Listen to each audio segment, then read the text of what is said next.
Bom, hoje realmente foi um dia com muitos ensinamentos, né? Um banquete espiritual realmente. E completando a noite, nós vamos trazer o palestrante Roberto Henrique Menestrelli Carrilho. Roberto Carrilho é diretor da CEIU, Recanto do Saber, natural de São Paulo, engenheiro de alimentos, reside em Blumenau desde 2000. Neto de Giordano Bruno Mestrinelli e bisneto de Marica Mestrinelli, há mais de 10 anos está conosco, trabalhando, se reformando. Recentemente, lançou o livro Notícias do Lado de Lá. Com vocês, então, Roberto Carrilho.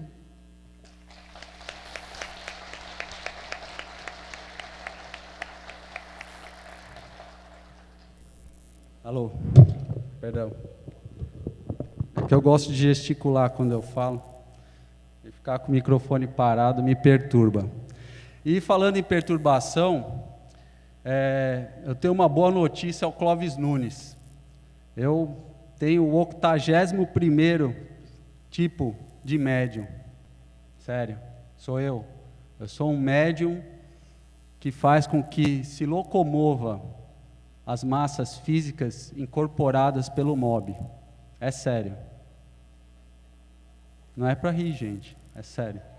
Por favor, quem puder, né, lógico, possa ficar de pé, fazendo favor.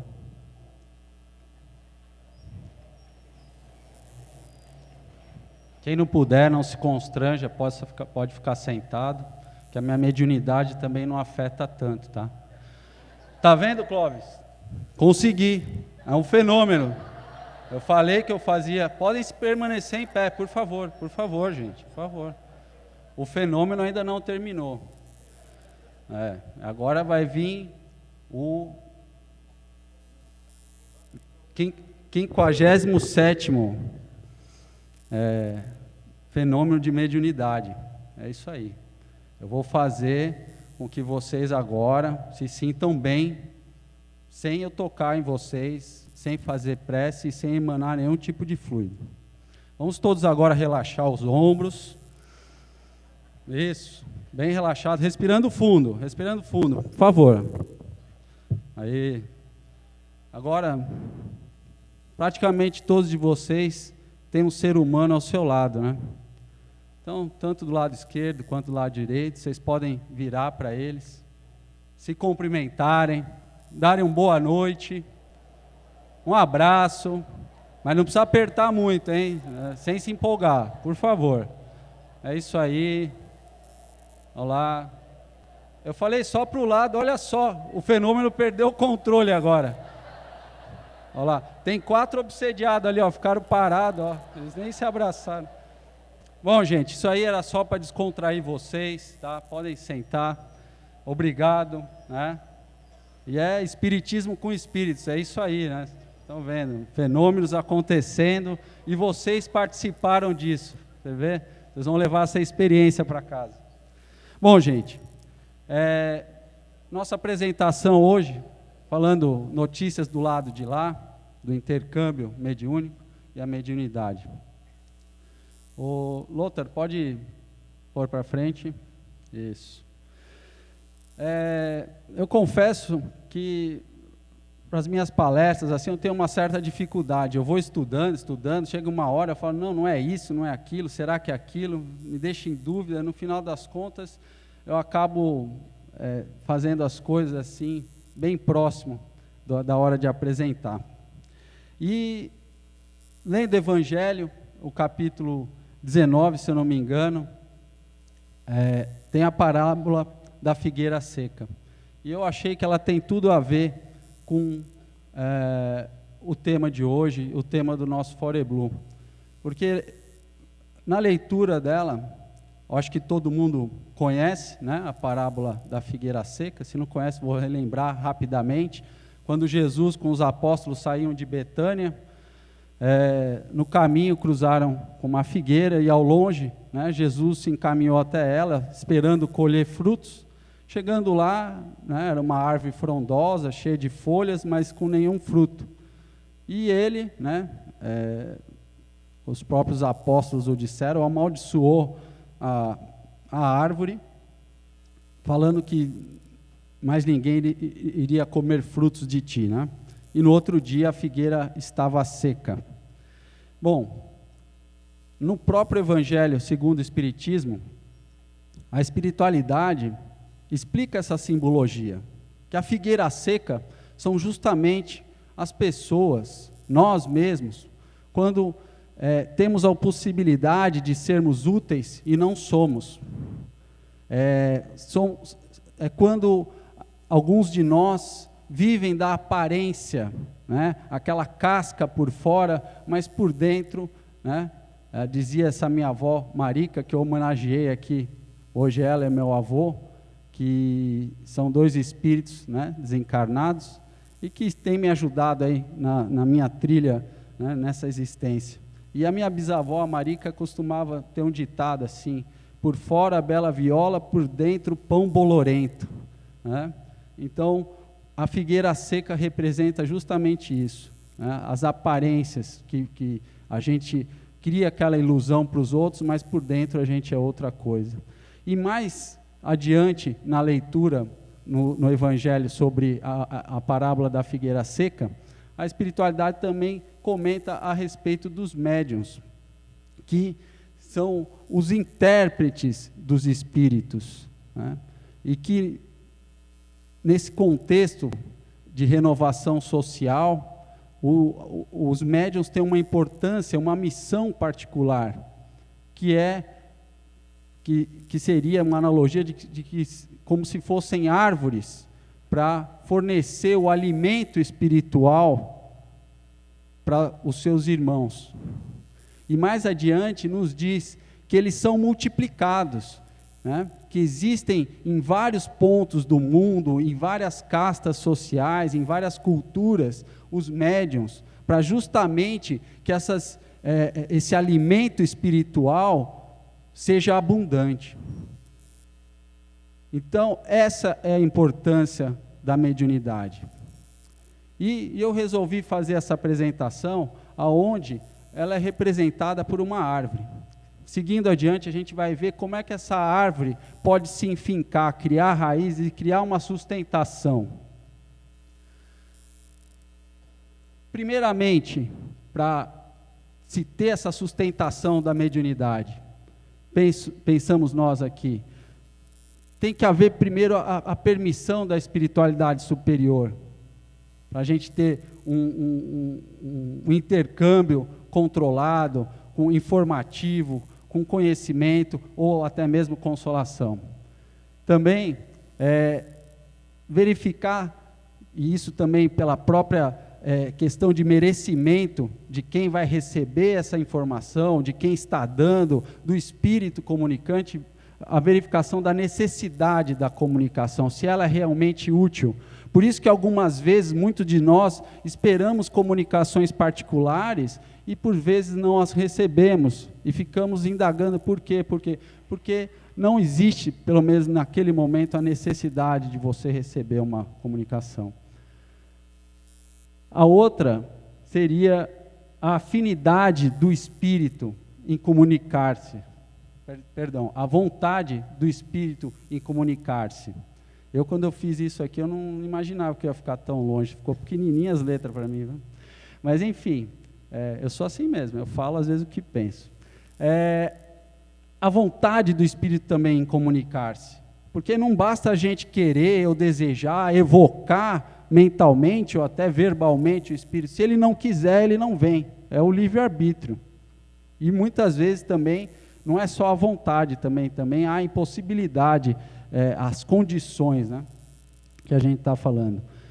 Também teria a afinidade entre o médium e o espírito. Muitos de nós pensam que é fácil, é só o perispírito do espírito chegar, se conectar do médium e ele passar as informações. Isso o próprio André Luiz, em Missionários da Luz, nos demonstrou que existe uma complexidade tão grande na comunicação, que se a gente soubesse e estudasse a profundo, como hoje à tarde o Clóvis Nunes nos incitou, a gente veria que não é tão fácil. É um problema para ambas as partes, é um processo complexo, truncado. Por quê?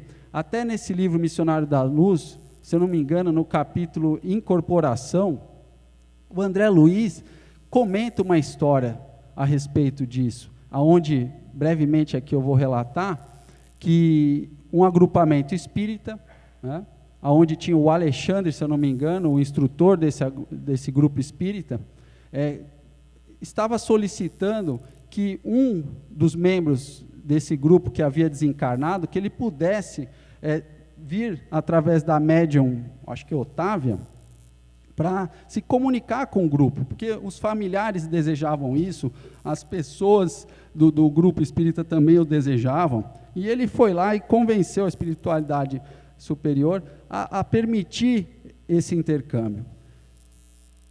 E não foi fácil, porque a médium que poderia, haviam dois complicativos. Um era a condição do próprio espírito, que ele estava lúcido, mas não tinha condições espirituais para esse intercâmbio, condições plenas, satisfatórias. Ele ainda estava debilitado para exercer esse processo. E a Otávia, que era uma excelente médium, uma pessoa boníssima, era casada com um alcoólatra, um cara vil, uma pessoa violenta, tanto fisicamente quanto moralmente, fazia violências com ela, e foi bem complicado, até que no dia que foi estabelecido para haver essa reunião, essa comunicação, onde foram convidados os parentes, amigos e os amigos do grupo espírita, nesse dia o marido de Otávia não queria permitir que ela viesse. A espiritualidade foi obrigada a induzir uma tia do marido dele a ir lá na casa, como é que se diz, como ela era uma pessoa destemida, ela chegou, deu de dedo nele e ameaçou ele. Olha, você deixa ela aí, porque você não sabe o que pode lhe acontecer. Enfim, eu sei que graças a esse espírito encarnado, influenciado pela espiritualidade, ela conseguiu levar a médium para essa sessão. Chegando lá, houve a sessão, o espírito se comunicou e deu no que deu. Apenas a esposa dele e mais 3 amigos do grupo espírita, dentre tantos que estavam lá, acreditaram que era realmente, se eu não me engano, o Nelson se comunicando. A maior parte dos amigos espíritas, de grupo espírita e dos familiares, acharam que não era ele, começaram a dizer que a médium estava mistificando, que aquilo tudo não dava para acreditar. Os filhos falaram, olha, ele nem mal citou o meu nome, ele nem falou da situação difícil que nós estamos passando. Então, tem algumas dúvidas que geraram, e todo aquele trabalho que houve da espiritualidade para ser feita aquela comunicação, se a gente parar para pensar, poxa, é um instrutor de uma casa, todos os espíritos para influenciar aquela tia aí na casa, trazer e deixar o aparelho mediúnico, né, da Otávia lá, em condições de ter esse intercâmbio, para depois todo mundo duvidar, é muito problemático. Então, são coisas que a gente tem que avaliar muito quando a gente recebe. Essas mensagens que a gente está recebendo aqui hoje, a gente olhando, parece simples, né? E o esforço da espiritualidade de estar aqui, nesse ambiente, que também a gente está colocando para sustentar. É necessário ter um ambiente favorável, né? Não adianta a gente ter um ambiente conturbado, perturbado, um ambiente com inveja, cheio de dúvidas, toda essa energia vai impregnando o ambiente. Então, aqui não é uma condição favorável, mas está se fazendo. Então, pensemos nisso. E por último ali eu coloquei a vontade do médium em se dispor ao processo. Eu conheço um que muitas vezes não quer, né, Zé Araújo? Opa, desculpa, não era para falar. Bom, mas ele fala isso aos quatro ventos aí, né? Mas ele é assim mesmo, ele não quer, mas a espiritualidade às vezes pega ele e não tem jeito, né? Não tem tu, vai tu mesmo, é agora. E ele briga às vezes, sabe? Lá na casa, lá, às vezes a gente vê que ele está dando palestra ali, numa reunião principalmente, né?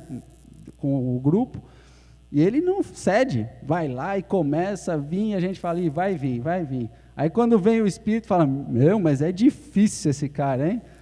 Ele vai resistindo, mas enfim, se o médium não quer, às vezes eles também fazem acontecer. Alguns de nós podem evitar a mediunidade, se a temos, né?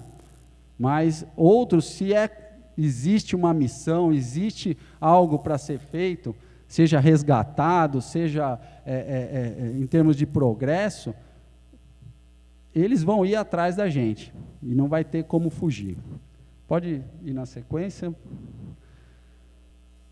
E, além de ter essa sustentação, pensamos nós aqui, que a gente tem que ter um desenvolvimento para isso. É muito discutido isso no meio espírita, se você tem mediunidade, você tem que desenvolver. Uns pegam e falam, não existe desenvolvimento, é educação mediúnica. Enfim, gente, de alguma forma, se já temos a mediunidade, se desejamos fazer algo com ela, principalmente algo útil, a gente tem que estudar, a gente tem que exigir de nós alguma coisa. Tá? Seja em termos de educação, seja em termos de instrução, seja em termos de desenvolvimento, mas algo a gente vai ter que fazer. E pensamos nós que são 3 alicerces, tá? Seria um deles o estudo, como muito bem o Clóvis nos estimulou aí a fazer e a buscar, o autoconhecimento e a própria prática. Se a gente pensar, o estudo seria a gente ter esse conhecimento. A prática seria estarmos fazendo, estamos, de alguma forma, sendo o que estamos aprendendo. E o autoconhecimento é que vai fazer com que exista um balanceamento entre o que a gente sabe e o que a gente está fazendo. É a compreensão disso. Penso eu que, para muitas coisas na nossa vida, existem sempre 3 forças para justamente conseguir o equilíbrio. Vai sempre existir uma força que nega, a outra que afirma, mas vai ter uma que vai conciliar. Vai ter sempre o lado positivo, o negativo, e vai ter o neutro. Então, o autoconhecimento, a busca por ele, é algo que vai gerar esse equilíbrio. E se o autoconhecimento não é, às vezes, uma aventura particular nossa, porque se a gente deixasse o autoconhecimento, essa busca por ele, por si só, a gente não faria. Nós precisamos, de alguma forma, ter algum mestre, ter algum grupo que a gente se una, para justamente a gente a todo instante estar se lembrando, estar se cobrando, porque se não houver isso, principalmente nos grupos espíritas, não vai haver desenvolvimento, não vai haver progresso, porque justamente, como a gente vai ver mais à frente, muitas coisas vão poder prejudicar o andamento de qualquer grupo espírita ou grupo mediúnico. Pode seguir para frente? Então, falando um pouco sobre cada um desses alicerces, o estudo em si, esse mesmo é para a gente obter conhecimento e também adquirirmos a segurança e o discernimento, né? Então, a gente estudando, seja através de uma leitura, seja através de vir num seminário, seja nos cursos da nossa casa, seja nas palestras, nos treinamentos, é necessário, mas não é isso que vai fazer simplesmente nos tornarmos médiuns, ou principalmente bons médiuns. A gente tem que ter o conhecimento, mas mais adiante, a gente vai ter que ter a prática e vai ter que ter esse equilíbrio.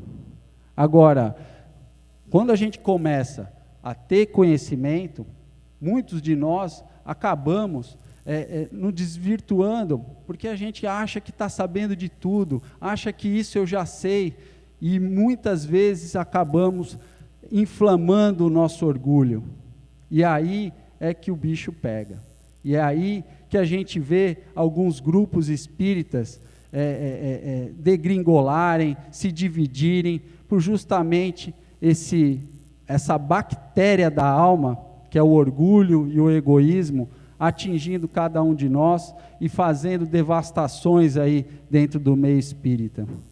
Porque parece que quanto mais a gente sabe, mais isso vai fazendo com que a gente centre o nosso ego em nós mesmos. E a gente começa a achar que a gente é demais, que eu estou sabendo tudo. E aí eu começo a ter uma prática mediúnica, eu começo a entrar em devaneios, achando que eu já sou um merecedor, achando que eu já posso, e isso é muito complicado. Pelo que eu tenho reparado nesses anos, a espiritualidade quer mais aquela pessoa simples, que até nem deseje as comunicações, a mediunidade, do que aquelas que ardem por dentro, desejam com a sua vaidade se tornar médiuns. Esses são os complicados. Às vezes é melhor para eles pegar um companheiro ali do grupo espírita que não é tão cheio de conhecimento, cheio de orgulho, do que pegar aquele que já está há 50 anos, 30 anos na casa, porque aquele já está cheio de preconceitos, cheio de bloqueios, e muitas vezes isso acontece de uma forma nas casas que faz com que hajam as separações, porque aquela pessoa mais antiga não admite que aquele companheiro mais novo possa estar trazendo comunicações, ou até vendo a olhos vistos a sua mediunidade sendo desenvolvida, educada e progredindo. E aí lá por dentro aquela bactériazinha, aquela inveja, né? Por que não eu? Por que ele?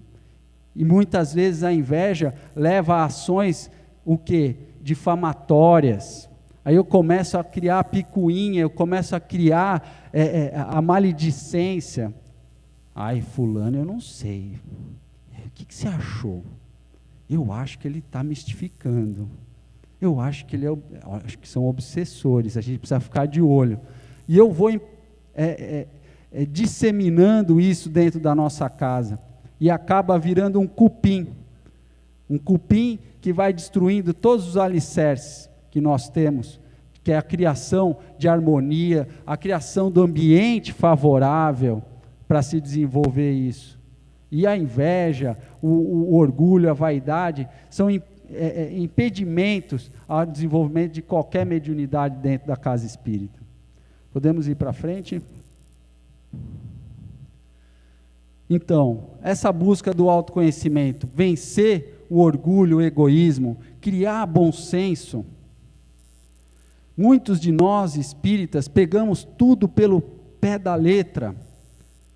Quando no livro dos médiuns, o Kardec nos concita, acho, pelo que eu me lembro, através de Erasto, a gente dizendo, é preferível rejeitarmos 10 verdades do que acreditar numa mentira única ou numa teoria. Isso não quer dizer que a gente precise fazer isso a todo instante. Precisamos ter esse equilíbrio, precisamos ter esse bom senso. Isso se estende mais a quando vem comunicações, penso eu, com teorias, com imposições de condições para aperfeiçoamento, enfim, coisas estapafúrdias, que às vezes a gente pode cair no engano. Agora, eu mesmo fazendo esse livro ali, o Notícias do Lado de Lá, eu passei por uma situação que assim, não constrangedora para mim, mas eu falei, poxa vida, e me lembrou muito esse caso do Missionários da Luz. Nós recebemos uma mensagem que eram de 3 familiares, um pai e 2 filhos. E depois a gente pesquisando pela internet, a gente descobriu que eles faleceram num acidente automobilístico. E o legal dessa mensagem, que eu achei interessante no próprio, no momento da comunicação, no final dessa mensagem, na assinatura dos 3 familiares,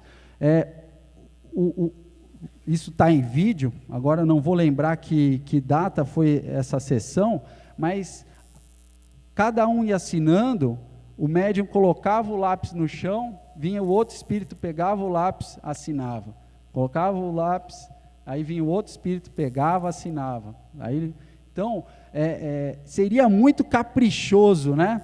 Da parte do médium, naquele momento, já estava, acho que já estava na 10ª comunicação, de criar esse detalhe, né? Na psicografia.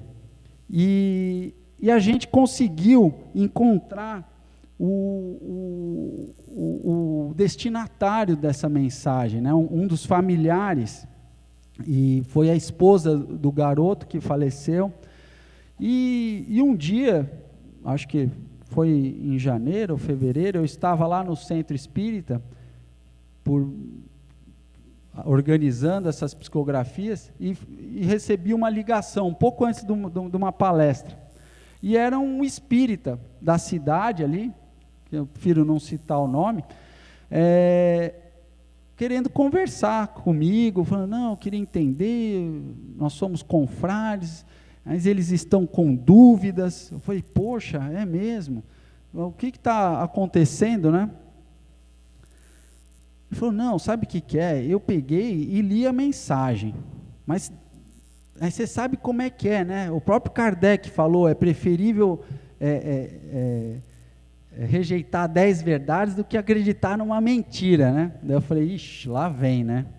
Tá, mas qual que é o problema? Ela conhecia o médium, eu perguntei, o médium conhecia ela? Ele falou, não, eles não estão nem pensando nisso, né? Eu falei, tá, mas é alguma coisa? Não, você sabe que eu lendo a psicografia junto com a esposa do falecido, uma hora ele diz assim, minha professora. Aí eu perguntei a ela, ele lhe chamava assim? Daí ela falou, não, nunca. Aí eu fiquei num silêncio, pensando, tá, mas, ô fulano, me diz uma coisa, qual que é a profissão dela? Ah, é professora. Falei, tá, então ele está dando uma prova que sabe a profissão dela, porque o médium não ia saber, né? Dele,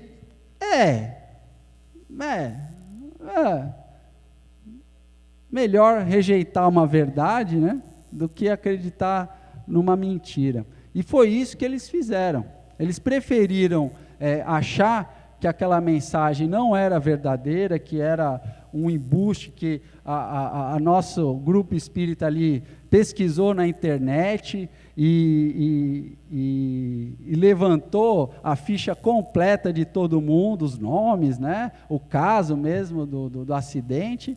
E ainda, né, eu ainda tive o capricho de pesquisar na internet o nome das pessoas para ver se a gente conseguia acesso a essa informação da profissão, né, dessa pessoa. E eu não consegui essa informação. Então, é muito cuidado, o bom senso que a gente tem que ter, não é a gente entrar nos radicalismos, nem de acreditar em tudo, né, até as mensagens particulares, mas nas mensagens mais científicas ou de cunho de autoconhecimento e de favorecimento a nós.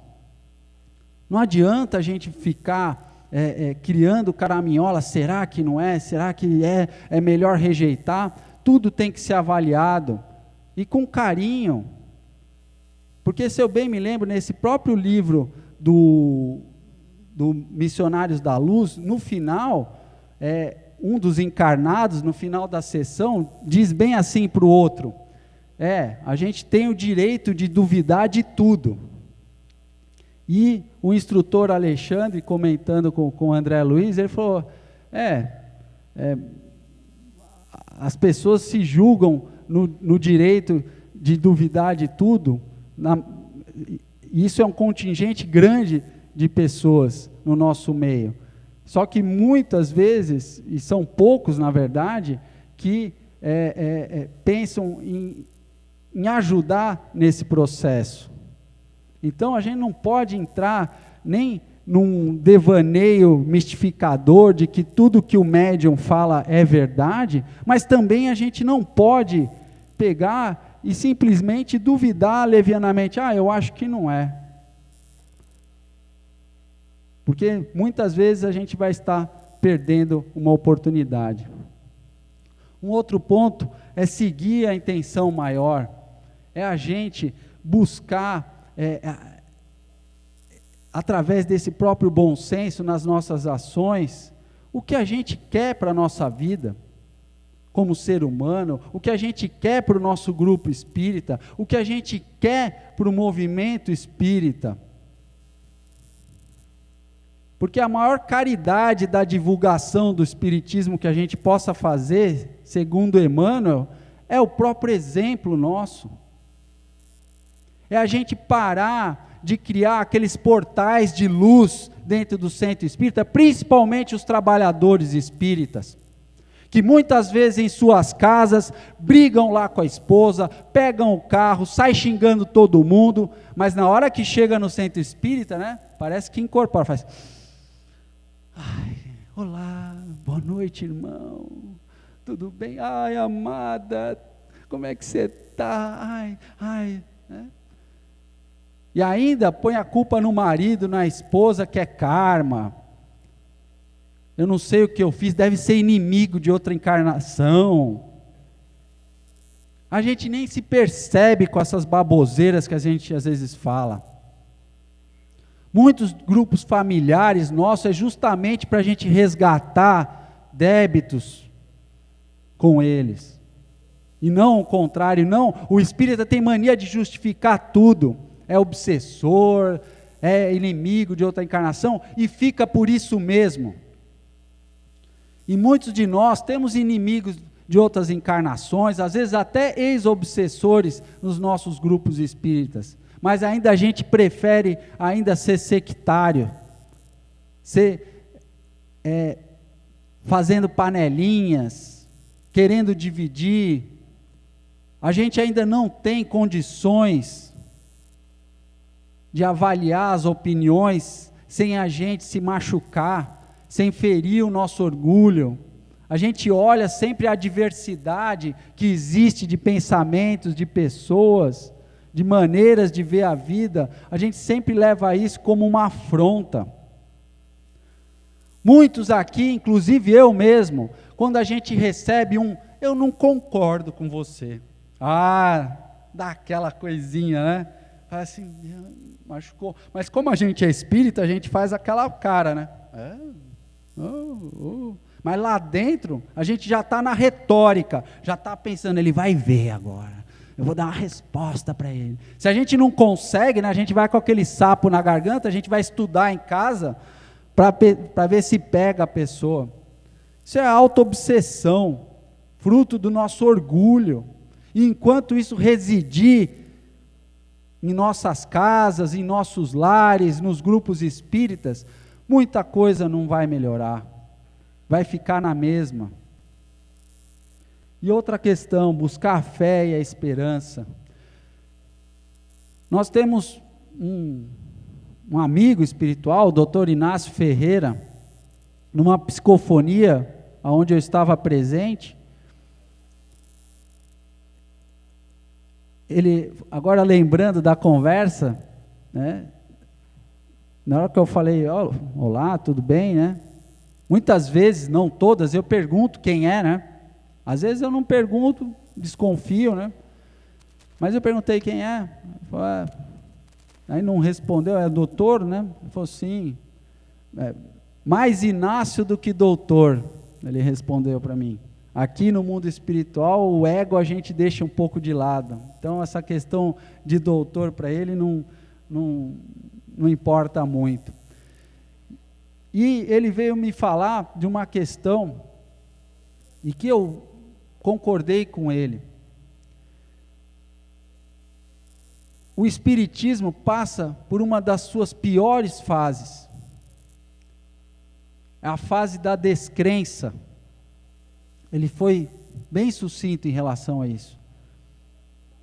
E eu, avaliando sobre o que ele disse, e é verdade, gente. Vocês aqui que estão aqui hoje à noite, eu não vou falar isso com o intuito de nos vitimizar, mas é mais para exemplificar, até porque eu não vou citar casas nem pessoas, mas a gente sofreu muito boicote para fazer esse evento. Fomos em casas que negaram a divulgação desse evento, falando assim ainda, em nome de Jesus, eu não vou divulgar.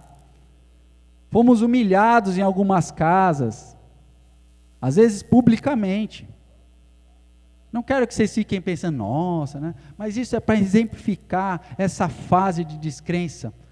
Nós espíritas não estamos unidos, nem dentro das nossas casas, muito menos com outras casas. Isso denota essa descrença, porque denota a falta de aprendizado que estamos não tendo, na verdade. Estamos estudando, lendo, nos instruindo, mas a gente esquece que a primeira ordem para nós era qual? Espíritas, amai-vos. E a segunda foi instruir-vos. O amai-vos a gente está esquecendo. Porque amar de verdade é nós sermos respeitadores. É nós termos consideração com os trabalhadores alheios de outras casas, com os nossos familiares. E muitas vezes, muitos de nós esquecemos que devemos ser respeitadores e queremos ser respeitáveis. Existe uma diferença. Vocês conseguem perceber isso? A gente muitas vezes não exige de nós o respeito em relação ao próximo, mas a gente quer ser respeitado. Eu quero ser considerado. E isso demonstra a nossa inferioridade. Como o Clóvis Nunes nos legou aqui, nos dizendo que a espiritualidade superior não cobra uma hora certa para se apresentar, eles não exigem essa hora certa, mas nós espíritos inferiores, ainda imaturos, precisamos dessa disciplina, porque é aí que está o dever. Lá no capítulo 17 do Evangelho segundo o Espiritismo, tem esse capítulo, o dever. O dever é uma obrigação moral. E é perguntado à espiritualidade, onde é que estão os limites dessa obrigação do dever? Onde é que começa e onde é que termina? Começa a partir do momento que eu gero uma infelicidade ao outro, e termina no momento em que eu não desejo que esse dever seja transposto a mim. Isso quer dizer o quê? É justamente isso. É por isso que a espiritualidade superior não vai ficar cobrando horários, porque ela entende e muito a questão do dever. Eu devo cobrar de mim, eu tenho que ser severo para comigo mesmo, e indulgente para com os outros. Eu não posso começar a cobrar instrução, humildade dos outros, sem permitir que eles também nos cobrem. Isso é um ponto muito sério. E é a partir daí que a gente começa a não mais pensar somente em nós. É quando eu começo a pensar em ser mais respeitador do que respeitável. Vamos seguir em frente? Lothar? Isso. E não podia faltar aquela questão da ação, da prática. Eu estou trabalhando o meu ser, eu estou estudando.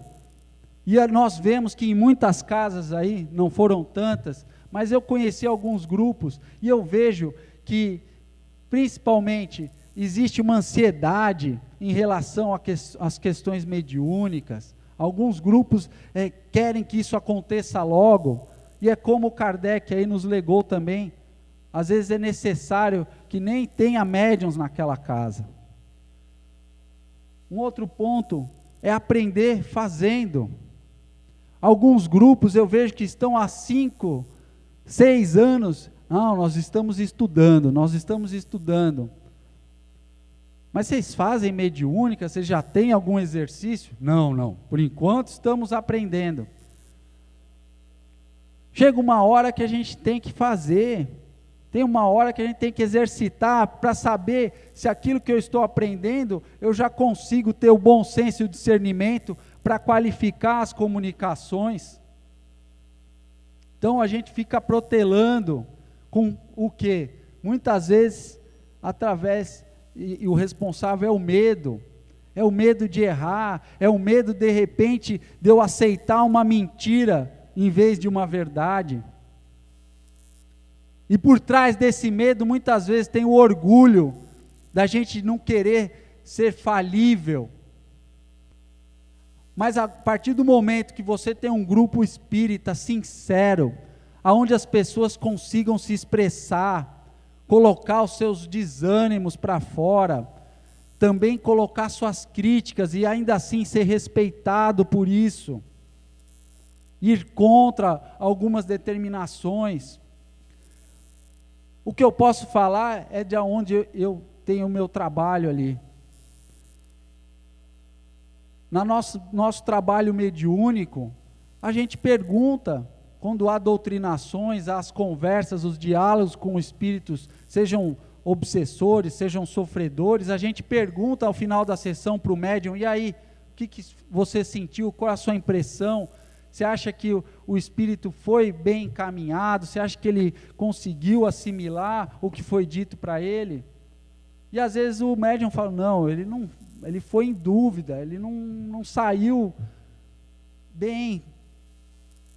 E ninguém, pelo menos até hoje, eu nunca vi ficar chateado, porque a gente aprendeu que é assim. Quem nos treinou, quem montou a nossa equipe, nos colocou esses pontos. A gente tem que ser honesto, a gente tem que ser sincero. Se não houver isso, não vai haver um bom trabalho. Porque vai ter os melindres. Eu não vou falar isso porque pode chatear o médium, né? Essa comunicação está esquisita. Muitas vezes, o Zé Araújo disse que eu perseguia ele, mas na verdade, ele fala isso brincando, lógico, mas às vezes eu pegava uma mensagem e falava, isso aqui não está dando para entender. Não tem lógica aqui, está faltando uma palavra, eu não sei o que aconteceu. Mas isso, como ele é maduro e entende isso, ele sabe que isso não é um problema dele. Foi o processo ali, muitas vezes no nosso trabalho aqui de psicografia pública, o espírito está emocionado, o médium mesmo também não pode estar com aquela energia, com aquela disposição toda, e muitas questões podem atrapalhar a comunicação. E se o agrupamento espírita não está reforçado, não está balizado nessas questões de sinceridade, de honestidade, de buscar vencer o orgulho, o egoísmo, muitas vezes vai cair, porque está lá no livro dos médiuns também.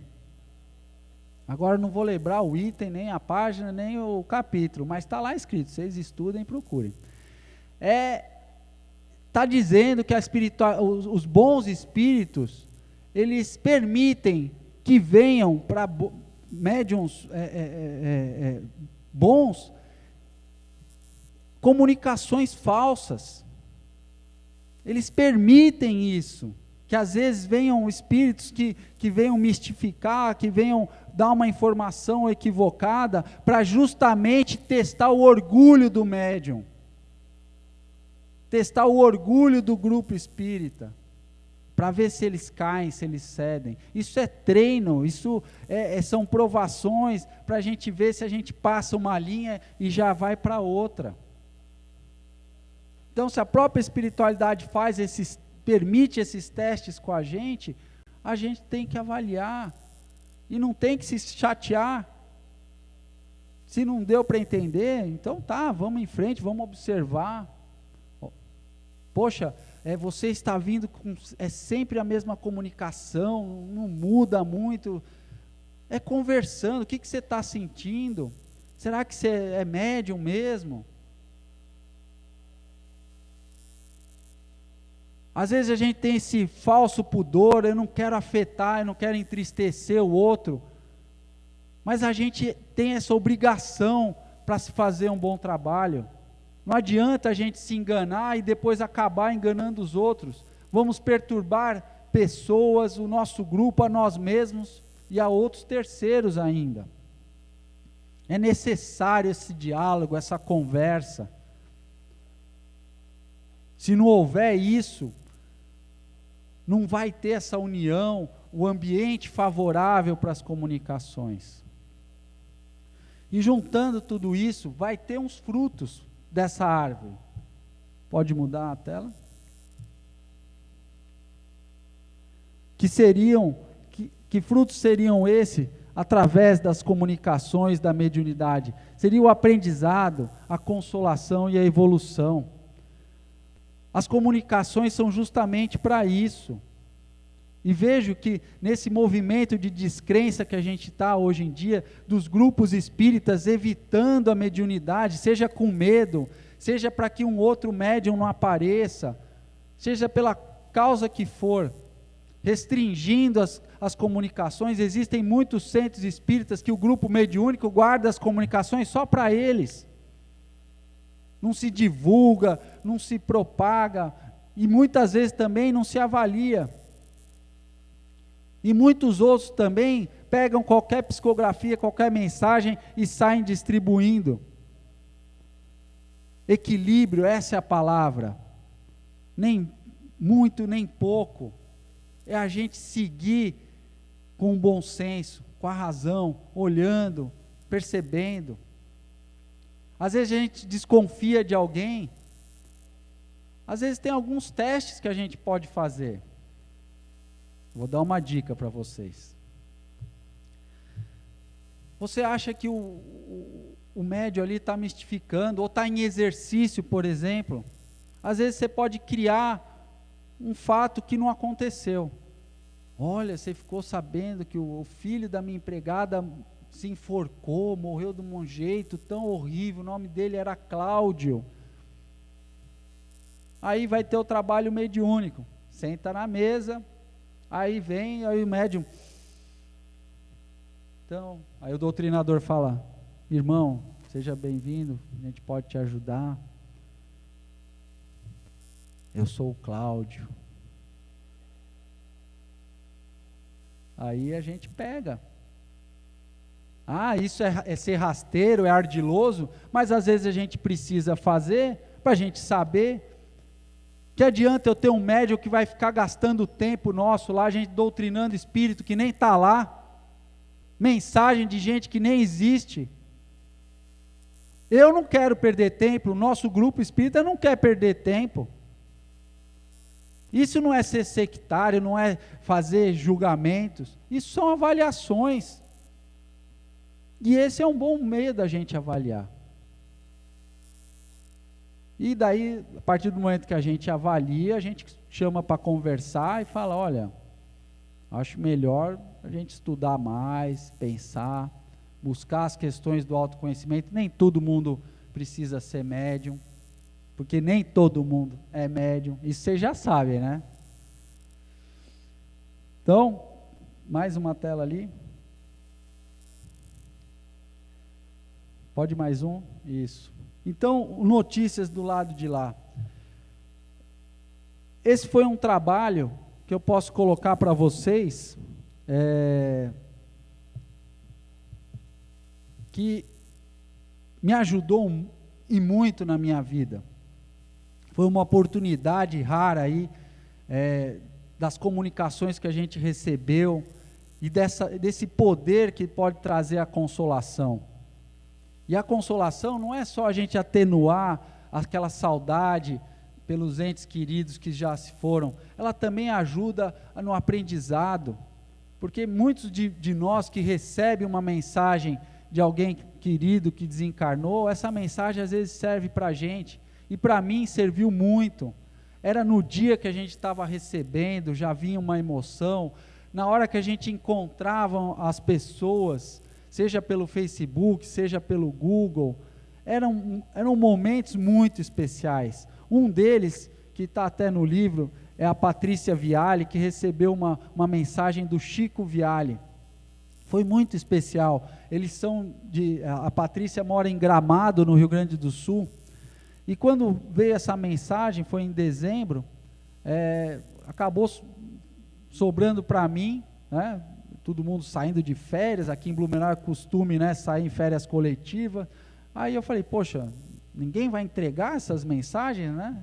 E eu fui atrás disso, comecei a pesquisar na internet, no santo Google, né, o oráculo moderno, coloquei lá Chico Viale, apareceu uma associação, Chico Viale, e aí tinha tudo a ver, porque na mensagem se falava em doação de sangue, que ele recebeu 40 bolsas, né, porque ele sofreu um acidente, ficou 63 dias internado, isso vinha saber depois, e após o falecimento dele, a própria família, nessa união de esforços para juntar sangue para o banco ali, eles formaram uma associação focada nisso, né, em divulgar as necessidades do banco de sangue, em promover entendimento sobre isso. E achando essa associação, eu achei a Patrícia Viale, e mandei um e-mail para ela, e ela me respondeu, e depois me autorizando, fiz uma entrevista com ela, e o que mais mexeu comigo, vocês vejam só, na mensagem o Chico Viale fala, e a questão do carro, Patrícia, nem liga, não dá bola, para nós, é uma coisinha tão pequena ali, que a gente fala, né, para que isso? E na hora que eu fiz a entrevista, eu perguntei, e essa questão do carro, o que é? Na verdade, não cheguei a perguntar diretamente, mas no livro ali, ela relata isso. Para ela, foi um alívio aquilo. Foram 6 anos de culpa que ela levou consigo.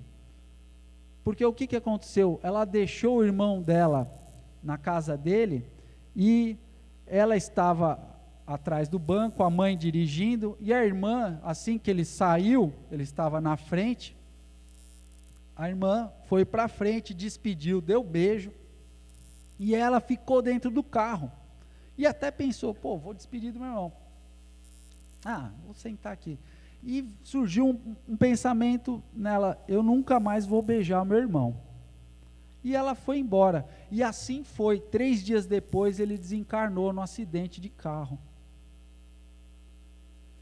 Então, isso, para ela, afetou bastante a vida dela, porque ela ficou com isso na cabeça, puxa, eu não despedi do meu irmão,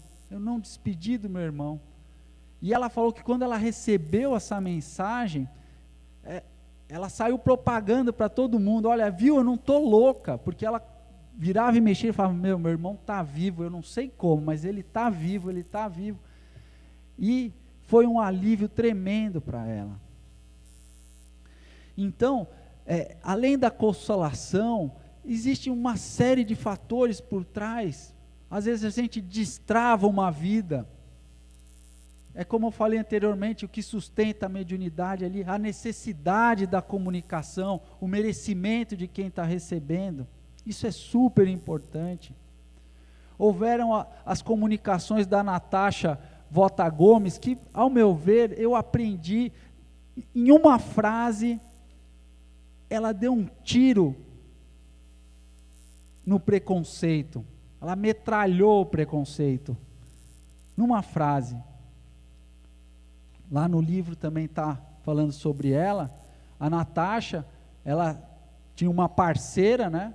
Ela tinha uma opção sexual pelo próprio sexo, a Mel, e foram, logicamente, como muitos homossexuais aí são discriminados, e ela largou uma frase na mensagem dela, que eu nem preciso decorar, isso ficou na minha mente desde que eu recebi aquela mensagem, dizendo bem assim: o preconceito é pura falta de conhecimento. Precisamos perdoar. Eu não estou aqui fazendo nenhuma apologia à homossexualidade, enfim. Estamos falando a questão de seres humanos, de respeito às decisões e às intenções do próximo. Então, quando a gente começa a julgar, a achar que aquilo que o outro faz é errado, é certo, quem sabe? Não somos nós. A gente tem que entender, aceitar e principalmente respeitar. Esse é o caminho. E muitas outras mensagens também vieram nos dizer, mostrando que o amor é a religião. Na dimensão espiritual, não importa que centro espírita você é, se você é protestante, que nem o Clóvis falou, se é espiritante, se é espiritólico, se é espírita, não importa isso, mas a gente muitas vezes esquece disso, e acaba criando situações embaraçosas para nós mesmos, porque quando a gente desencarna, vão nos falar: você sabia, você podia ter feito melhor, mas você preferiu ser preconceituoso, ser sectário, ser perseguidor. Você escolheu isso. E a gente precisa cuidar muito bem com as nossas escolhas. Porque são elas que vão definir os nossos caminhos. Amanhã é feito hoje. Só que nesse imediatismo, nesse ritmo de descrença que a gente está hoje em dia, a gente esquece disso. É por isso que existem esses portais. Muitos de nós entramos no centro espírita, me sinto super bem, tomei um passe, água fluidificada, que maravilha. Sai do centro espírita, entra num carro, já está xingando todo mundo. Onde é que foram parar esses fluidos, toda a instrução que a gente recebeu? Muitos de nós, a gente está dormindo no ponto, tirando uma soneca na nossa existência. Tudo isso que a gente recebe de informação, muitos de nós acham que a mensagem só fala, fala em perdoar, pede paz, não aparece nada de novo. É porque os espíritos estão vendo que a gente não está fazendo nada para aprender a perdoar, para disseminar a paz. É por isso que em muitas casas, em muitos livros, em muitas mensagens, continua se falando de perdão, de buscar amar o próximo, porque a gente ainda não está aprendendo. Só que a gente quer saber só do que é curioso, né? Do que é novo. Pensemos nisso, pessoal. Nesse momento, eu queria aproveitar, chamar os fundadores aqui da casa ao palco, fazendo favor, se eles estão conversando, vai ficar vergonhoso se não vier, o José Araújo, a Eunice Cipriani e a Kátia Nats.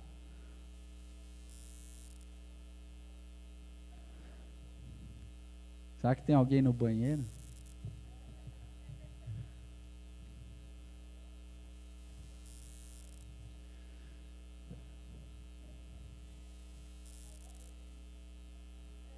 Eu sei que a minha palestra dá sono. Eu também vi um monte de gente dormindo aqui, isso que eu não berrei hoje. Mas eu queria dividir aqui com vocês. A Kátia já foi embora?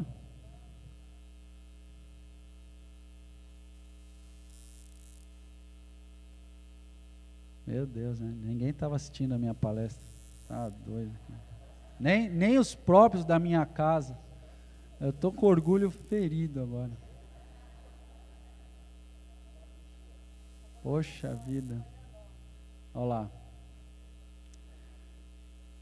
Então, pessoal, se hoje a CEIU, né, que, se possível, ô Lothar, pode colocar a imagem da Casa Amarela, fazendo favor?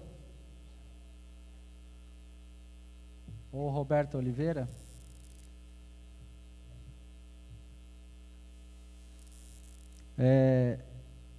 Essa comunidade, o CEIU, o Recanto do Saber, são 13 anos aí, onde a gente vem lutando, e eu queria prestar essa homenagem a esses 3 fundadores, tá? Que essa casa iniciou primeiramente na sala de visitas do José Fernando e da Eunice. Eu acho que é um motivo de orgulho o exemplo deles, porque não é fácil você ceder a sua própria casa, você tirar os móveis dela, colocar cadeiras para fazer uma palestra. A cozinha deles era a biblioteca de livros, o banheiro da casa deles era público. Até que, graças ao Zé aí, empurrando a gente conseguiu alugar aquela casinha ali. Hoje, pessoal, eu não trouxe uma foto nova, porque eu quero que vocês vão lá, quero que um dia vocês vão ver como é que está a nossa casinha de madeira. Hoje ela está branquinha, ampliada, mas foi essa casa aqui que começou, e que hoje tem esse Foreblue. Se não fosse por eles, pela garra, a persistência, hoje eu mesmo não estaria aqui. Porque eu posso dizer, nem tenho por que ter vergonha, mas tudo que eu sei de espiritismo, eu devo aqui ao Zé Araújo, a Anice e a Kátia, porque se não fosse essa casa, eu talvez nem teria me tornado espírita. Porque até então, eu era que nem aquela música do Asa de Águia, sabe? Eu era um bêbado e vivia drogado. É isso aí, eu era bem doido. Mas quando eu mudei para Blumenau, eu conheci essa casa aí, e realmente abri o livro dos Espíritos, vi que tinha tudo a ver, que tinha razão, era aquilo que eu estava procurando. E eu vejo que hoje o nosso agrupamento, eu pediria até, vou chamar assim um pessoal mais novo da nossa casa, não vão se enciumar os mais velhos, porque a gente não tem ciúme na nossa casa, é bom saber. Mas tem um pessoal mais novo, que são as irmãs Lana, a Jaqueline, o Jason, o Ito. Posso estar esquecendo alguém, mas não se me limite. Por favor, venham aqui na frente, fazendo favor. Correndo, por favor. A Joana também. É que eu vi numa foto, tá? Eu estou chamando quem estava na foto. O Ito, a Joana. A Joana está dormindo. Não, me falaram que ela foi numa formatura. Olha, ela está aqui ainda, ó, viu?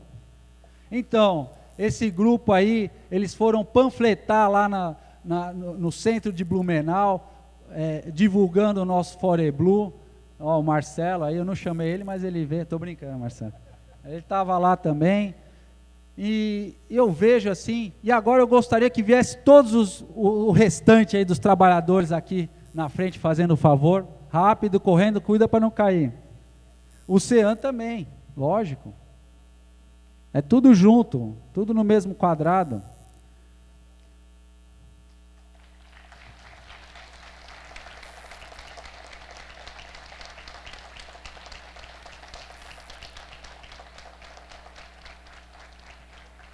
Isso, deixa os livros lá, se alguém roubar, vai para o umbral. Quem está lá, deixa lá, se alguém roubar, coitado dele.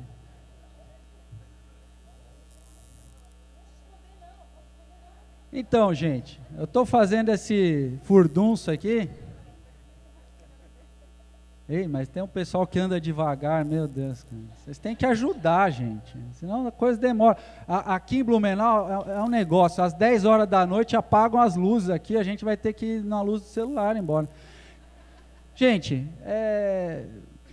eu sei que hoje, a gente finalizando aí, há esse cansaço, eu espero que de alguma forma a gente possa ter contribuído, mas eu confesso, e não sou falso modesto e nem quero fazer disso, né, para me elevar de alguma forma, mas e nem acho que vocês iam me aplaudir no final, mas eu queria dividir as palmas de vocês com esse grupo, porque se vocês estão aqui, é principalmente graças a eles. Obrigado por vocês terem vindo e até amanhã.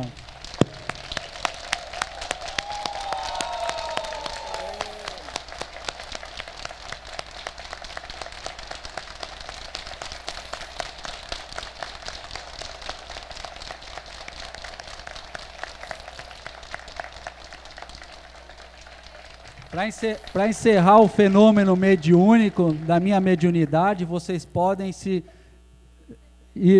locomover até a casa de vocês aí, tá bom? Viu, Clóvis? Ó, tô podendo. É isso aí. Sem eles aqui, a gente não seria o nosso recanto do saber. Obrigado, gente.